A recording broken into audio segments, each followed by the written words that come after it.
then my suggestion is to structure your asset groups to be themed by a certain audience or and also as well as your product. So what I mean here, if I go into the audience signal and I go to edit, you'll see that they've grouped a bunch of different audiences together. Okay, so they've got your data, your website traffic, mixed in with in-market audiences.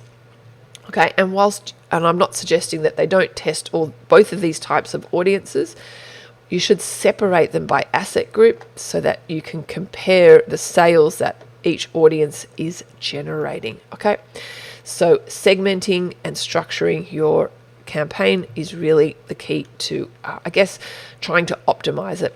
Because, if you find that certain in-market audiences aren't driving any sales, then you can easily just turn off that asset group.